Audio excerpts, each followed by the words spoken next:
ଆରେ କୋଉଠି ତମେ? ଉମରକୋଟରେ ଆଜି ସକାଳୁ ଆସି ପହଞ୍ଚିଲି ଭାଇ। ଇଏ ଗଣ୍ଡକୁ ମାରିବା ପାଇଁ ବିଜେଡିରୁ ଅଫର, କଣ କରିବା? ସିଏ ବା କାଲି ଆଜି ସକାଳୁ ସିଏ ବି ଏପଟକୁ ପଳେଇ ଆସିଛି। ଆଜି ସନ୍ଧ୍ୟାବେଳକୁ ନାଇଁ ଯାଇ ନାଇଁ କଥା ଛାଡ ସେ ହେଇବି। କଥା, ମୁଁ ଆଉ କିଛି ତମେ ଆଲୋଚନା କର ନା। ଏଇ ଦେଖ ବର୍ତ୍ତମାନ ପାଇଁ କାଲି ସମ୍ପଦ ସ୍ୱାଇଁକୁ ମାରିବା ପାଇଁ ଜୟଦେବ ଲେଙ୍କାକୁ 5 ଲକ୍ଷ ଦେଇଛି କିଏ? ବାପି ସର୍କଲ। ହୁଁ ହୁଁ ହୁଁ ହୁଁ। ସିଏ ପୁରା ରାତି ଦିନ ଆଉ ରଖେଇ ଦଉନି ତାକୁ, ପାଗଳା କରିସାରିଲାଣି। ବର୍ତ୍ତମାନ ମୋତେ ଫୋନ କରିଥିଲା, ତା ପିଲା ଭାଇ କେମିତି ବଞ୍ଚି ମୁଁ ଟିକେ ବାଟ କର। ମୁଁ କହିଲି ଏଇନା ମନେ ପଡିଲା, ଲଞ୍ଚିଂ ପାଇଁ କହୁଥିଲି ଟଙ୍କା 2 ଲକ୍ଷ ଦେବା ପାଇଁ, ଫୋନ କାଟିଦେଲ। ହୁଁ। ଏବେ କାହିଁକି ତାଙ୍କୁ ସାହାଯ୍ୟ କର? ସେଥିପାଇଁ ତମେ ଏଥିରେ ମୋର ଖାସ ଥିଲା ଗୋଟେ ଆଜ୍ଞା। ଜଣେଇଲି। ବର୍ତ୍ତମାନ ପାଇଁ ବିଜେଡି ତରଫରୁ ତମରି ସେଇପଟ ଲୋକ ଫଣ୍ଡିଙ୍ଗ କରୁଛୁ, ନା ତ କହିପାରିବିନି। ହଁ ହଁ ହଁ ହଁ ହଁ ସେ ହଁ। ମତେ ଲିଙ୍କ ଦେଇକି ପଠେଇଲା, କହିଲା ଦେଖନ୍ତୁ ଆମର ପୁରା ବିଜେଡି ପାଇଁ ଟଙ୍କାଟେ ଦେବେନି, ଆଉ ହୁଁ ଆପଣ କଣ ରେଡି କରନ୍ତୁ, ତାକୁ ଯେତେ ହାର୍ଡ କରିପାରିବେ ଆମେ ଫଣ୍ଡିଙ୍ଗ ପୁରା କରିବୁ।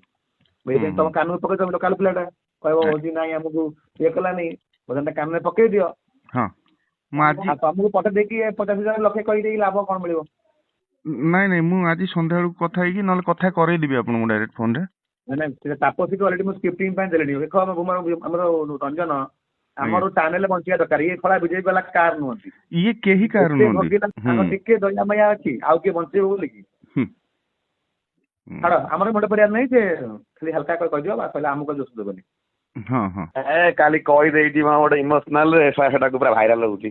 ଭାଇରାଲ ହଉଛି ଏବେ। ମତେ ମାନେ ମତେ ଯୋଉ ରେଟରେ ସୋଦା ଆଉ ମାନେ କଣ ତମ ପାଖରେ ପ୍ରମାଣ ଅଛି, ତମକୁ କେତେବେଳେ ମନ୍ତ୍ରୀ ପଇସା ଦିଆଥିଲେ ମତେ କୁହ, ମୁଁ ଡିଫର୍ମେସନ ଫାଇଲ କରୁଛି ସେ କହୁଛନ୍ତି ଏବେ। ଆଉ କରନ୍ତୁ, କଣ ହେଲା? ଏଇଟା କି କଥା? ଡିଫର୍ମେସନ କଲା ଇଏ ଯା ଭାରି ହତ କଥା କହିଥିଲୁ ଲାଗି ସେ ଇଏ ତ ଡିଫର୍ମେସନ କରେ, ତାହେଲେ ମୁଁ କେସ୍ କରିବି। ଡିଫର୍ମେସନ କଣ କରିବ ସେ? ଓଲଟା ଆହୁରି ବ୍ଲେମ ହେଇଯିବ, ବୁଝିଲ ନା। ମୁଁ ମୋର ମାନୁଛି ଭୁଲଟା, ଯେ ମୁଁ ତ କହିଦେଇଛି ସେଟା ଗୋଟେ ପାଟିରୁ ବାହାରିଗଲା ଗୋଟେ ଯୁକ୍ତି ଭିତରେ। ସିଏ ଏବେ ଯଦି ମତେ ଅଧିକା ପୁରା କିଛି ଇଏ କରୁଛନ୍ତି ନା। ତମକୁ କେତେବେଳେ ଆମେ କହିଲୁ ହଁ 5 ଲକ୍ଷ ଟଙ୍କା ଦବୁ, ତମକୁ ତମେ କଣ କହିଛ ଅଫିସରେ, ତମ ସାଙ୍ଗରେ କଣ ସମ୍ପର୍କ? ସେ ବିଜେଡି ବାଲା ମତେ ଫୋନ କରିକି ଭାଇ ବଢିଆ ଗୋଟେ ହାଇଲାଇଟ ହଉଛି।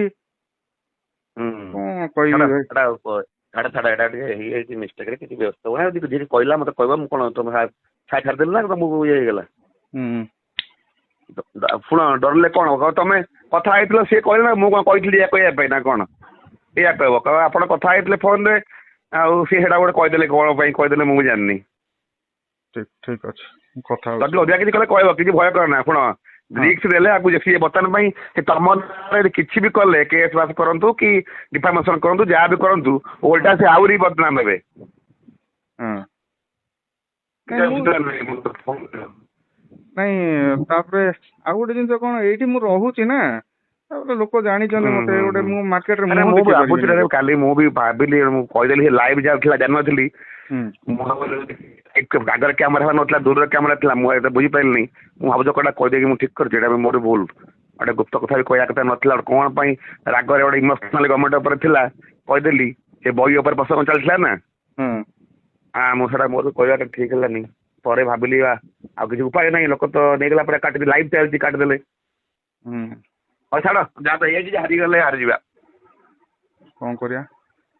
ହବ କଣ ଆଉ କଣ? ତାକୁ ଭୁଲ ମାଗିବ ନା କଣ? ତାକୁ ଖୋସିଲା ପଡି ଯାଇକି ପୁରା ଅଧିକା ମତେ କିଛି କହିବା କଥା କିଛି କଣ? ତମକୁ କିଛି ଧମକେଇଛି କିଏ କିଛି? ନାଇଁ ନାଇଁ ଧମକଉ ନାହାନ୍ତି, ମତେ କହିଲେ ଭାଇ ଆଉ ତମକୁ ଆମେ କଣ କହିଲୁ କୋଉଠୁ 5 ଲକ୍ଷ ଦବୁ ବୋଲି ତମକୁ ମୁଁ କେତେବେଳେ ତମ ନାଁଟା କହିଲୁ ବି ନ ନା କଣ? ନେଇଥିଲେ ହେଇଥାନ୍ତା, ମୋ ନାଁଟା ତମ ନାଁଟା ବି ନେଇଗଲି। ପାଟିରେ ହଁ ପରା। ପଶିଗଲା, ସତ କଥାଟା କହିଦେଲି, କିଛି ଇଏ ନାହିଁ। ଅଫର ଦେଇଥିଲା, ଏମିତି କରିଥିଲେ। ମୋର ବି ଭୁଲ ହେଲା, ଏଟା କରିବାର ନଥିଲା। ହଉ ଛାଡ, ଟେନସନ ନିଅନା, ମୁଁ କଥା ହଉଛି। ହୁଁ ହୁଁ ହୁଁ।